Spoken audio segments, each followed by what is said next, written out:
With the broadcast date for the first episode now set, it was becoming more and more apparent that the series could not be sustained for very much longer.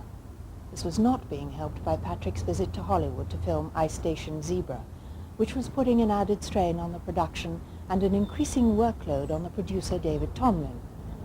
To employ a new production manager and to decide how many more episodes to produce became something that could no longer be ignored. Through a personal recommendation, Ronald Liles, a one-time manager of the Ardmore Studios in Ireland, was approached to help out.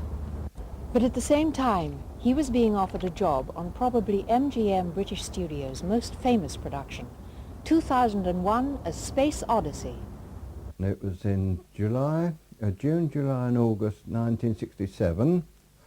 I heard through the grapevine that David Tomlin, who was the co-producer with Patrick McGowan on The Prisoner at MGM, Boreham Wood, was looking for a production manager. They had a lovely production manager who I knew very well called Bernard Wiliams, yes, but he was leaving to go on to another feature, and eventually he was going to Hollywood. Recently I've seen on the screen Bernard Wiliams, executive producer on a big Hollywood film. I think it was called Hollywood Wives, I'm not sure, I can't remember. Anyway, I went out to see David Tomlin, and he asked me if I would like to take on the job of production manager.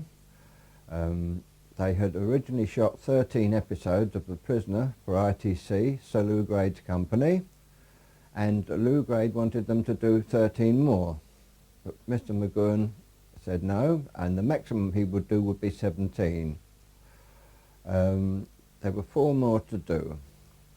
In the meantime, Stanley Kubrick, who was finishing off 2001 Space Odyssey after 3 years, was shooting the title sequence, and he would very much like me to do his post-production work.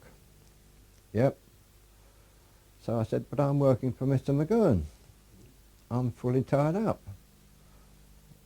He said, well, do you think I could have a word with him? I said, certainly. So I approached Patrick McGowan. He said, yes, he'd speak to Stanley, and they would try and work out a deal that I could do both.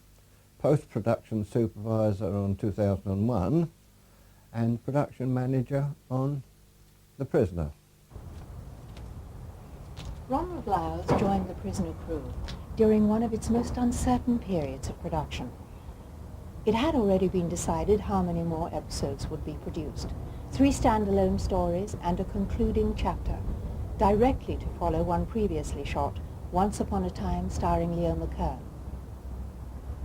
But what would be the outcome of this series? How could this unique program be satisfactorily concluded? But from the crew's point of view more specifically, when would there be a script? David Tomlin got very worried because everybody was on the payroll on full pay.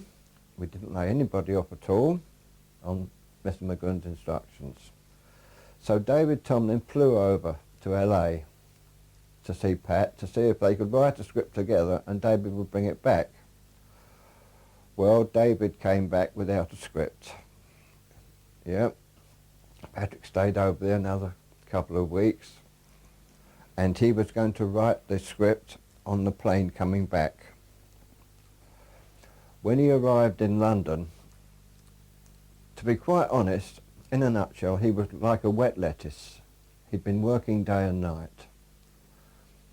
He came straight into the production office. David was there, I was there, and Patrick was there. And he said he wanted to work all night. He wanted to see the episode that Pat Jackson had filmed. And he worked all night on it, and he said, we're going to reshoot it, or we're going to reshoot some of it. I don't like it. This reshooting centered around Janet's party and consisted of the second rewrite we itemized earlier. But during all this, the crew's thoughts were turning to the script for the next episode,